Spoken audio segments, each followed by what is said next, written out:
¿Por qué Jesús no fue reconocido después de su resurrección? De acuerdo, esta es una pregunta interesante. Sí, y no es una pregunta fácil, Daniel, pero creo que hay muchas buenas respuestas. Creo que Jesús no fue reconocido de inmediato. Déjame darte primero una respuesta sencilla, solo una fácil. Psicológicamente, nadie esperaba que Jesús resucitara.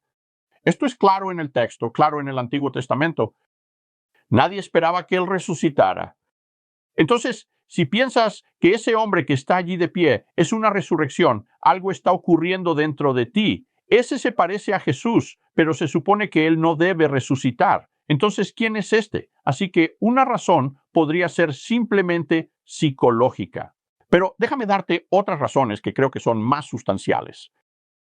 Déjame usar esto como ejemplo, las experiencias cercanas a la muerte. En muchas experiencias cercanas a la muerte, la gente afirma, lo dejaré así, afirma ver a un familiar, un abuelo, un padre, pero cuando aparecen, cuando los ven, no es el hombre de 92 años que murió.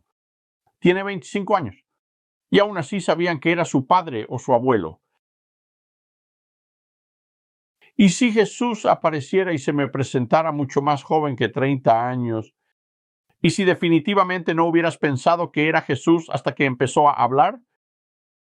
En tercer lugar, el apóstol Pablo dice en 1 Corintios 15 que va a haber cambios. Vamos a resucitar en un cuerpo, nuestro cuerpo. Jesús resucitó en un cuerpo, su cuerpo. Pero Pablo dice que va a haber muchos cambios. Si va a haber muchos cambios, entonces habrá personas haciendo muchas preguntas. Así que creo que todas esas cosas contribuyen a esto. Jesús en su mayoría se veía como era, pero había suficientes cosas diferenciales, y si no crees en la resurrección, sabes que esto no iba a suceder, y tenías que ser persuadido de lo contrario. Así que no siempre lo entendieron al principio. Yo añadiría algunas cosas a eso. Entonces, tienes a Lucas. Lucas relata que mientras Jesús caminaba con los discípulos de Emaús, dice que sus ojos estaban impedidos de reconocerlo. Así que Jesús quiere jugar un poco con ellos, ya sabes. Me parece gracioso cuando él dice, bueno, ¿por qué esas caras largas, chicos? Y él dice, ¿eres el único en Jerusalén que no está al tanto de lo que pasó el viernes? Y Jesús como que no, ¿qué pasó? Y entonces él dijo, bueno, ya sabes, este Jesús pensábamos que era un profeta y bla, bla, bla. Y luego finalmente les abre los ojos para que lo reconozcan cuando parten el pan. Así que, de todos modos, en uno tienes que sus ojos estaban impedidos de reconocerlo. Y en segundo lugar, tienes a María. Magdalena no reconoce a Jesús en la tumba vacía, ¿verdad? Pero he estado en Israel 2 veces ya y he estado en la iglesia del Santo Sepulcro, donde la mayoría piensa que estaba la tumba de Jesús. Y tienes estas tumbas en esa iglesia. No es solo la tumba de Jesús, sino que hay otras tumbas. Y al igual que las distintas tumbas de ese primer siglo, la gente era mucho más baja entonces que nosotros aquí en Estados Unidos, supongo que por la proteína extra que tenemos. Pero entras en la tumba y bajas y la entrada a la tumba es pequeña, así que entré en esta tumba dentro de la iglesia del Santo Sepulcro y me di la vuelta.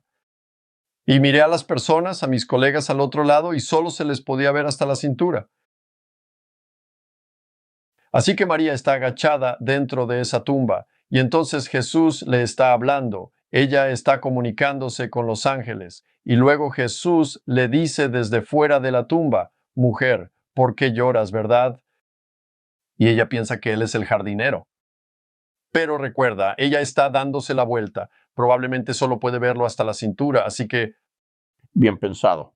Entonces esa es la segunda. La tercera viene de Mateo 28, 17, donde los discípulos van a Galilea para encontrarse con él, y dice que algunos lo adoraron, pero otros dudaron. Ahora, eso es algo que ha confundido a muchos, y creo que sé la respuesta a esto. Quizás me equivoque, pero creo que esa es la misma aparición, y argumento esto en mi libro. ¿Por qué hay diferencias en los evangelios? Dedico mucho tiempo a esto en ese libro. Esto definitivamente parece la primera aparición al grupo de discípulos varones. Así que tienes a Jesús en la última cena, tanto en Mateo como en Marcos, diciéndoles, después de que haya resucitado, iré delante de ustedes a Galilea. Entonces les está diciendo que después de su resurrección irá a Galilea. Luego, en Marcos 14:28, así como en el texto paralelo en Mateo, el ángel les dice a las mujeres, ustedes buscan a Jesús. Él no está aquí. Ha resucitado, como dijo. Ahora vayan y digan a sus discípulos que Él va adelante. Tiempo presente, Él está en camino. Él va delante de vosotros a Galilea. Allí lo verán justo como les dijo, y en griego, el idioma original del Nuevo Testamento, la palabra allí aparece primero en la cláusula. Es para dar hincapié. Allí en Galilea es donde lo verán. Así que Mateo lo sitúa en Galilea.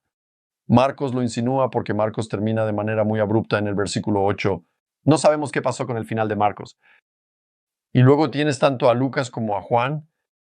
La primera aparición al grupo de discípulos varones es en Jerusalén. Ahora, en Lucas sabemos por qué, porque Lucas está comprimiendo todo. La resurrección, todas las apariciones y la ascensión ocurren en la Pascua ese mismo día. Así que tiene que poner todo ahí porque se está quedando sin espacio en su rollo. Pero lo interesante es que cuando los discípulos se reúnen es la primera vez que se encuentran porque los discípulos de Emaús acaban de regresar. Es la tarde de Pascua y Jesús se les aparece y es muy interesante lo que dice. Dice que por la alegría y el asombro no creían. ¿Cómo es eso? Por la alegría y el asombro no creían. ¿Cómo es que eso va junto? La forma en que lo está usando aquí es la misma en que lo usaríamos hoy en día. Como un jonrón para ganar el partido en la parte baja de la novena entrada, en el séptimo juego de la Serie Mundial, y tu equipo acaba de ganar. Increíble. Por la alegría y el asombro no creían. Así es como se está usando. Es un término más fuerte, pero así es como se está usando. Cuando en Mateo 28:17 algunos adoraron, pero otros dudaron. Ahora esa palabra griega es distazo, y solo se usa una vez más en el mismo Evangelio, Mateo, y es cuando Pedro, Jesús, está caminando sobre el agua, y él dice, Señor, si eres tú, mándame ir hacia ti. Y luego ve el viento y las olas y comienza a hundirse, Señor, sálvame. Y él extiende la mano, lo agarra y lo levanta. ¿Por qué dudaste? Es decir, tuvo suficiente fe para salir y caminar sobre el agua, pero aún así se pregunta, ¿cómo puede ser esto? Es el guau, pero ¿cómo? Es pensar dos cosas a la vez. No es como estar ahí de pie con los brazos cruzados, los labios apretados y moviendo la cabeza en señal de negación. Eso no es lo que significa que algunos dudaron. Se está usando en el mismo sentido que la incredulidad, así que no se trata de si los reconocieron o no. Eso ni siquiera se aplica en este tercer caso. Y creo que las tres situaciones que se mencionan sobre no reconocer, vaya, ¿por qué no fue reconocido? Creo que se pueden explicar bastante fácilmente. ¿Tú qué piensas? Creo que ambos dimos que 3 respuestas cada uno. Eso hace 6. Así que hay buenas respuestas a esta pregunta. Sí, esa fue una muy buena pregunta, Daniel, pero perdón por tardar tanto. Hola amigos, soy Mike Licona. Si te gustó el video, dale like y suscríbete. Y oye, si te gusta nuestro contenido, por favor considera apoyarnos. Ve a nuestro sitio web riseandjesus.com/donate.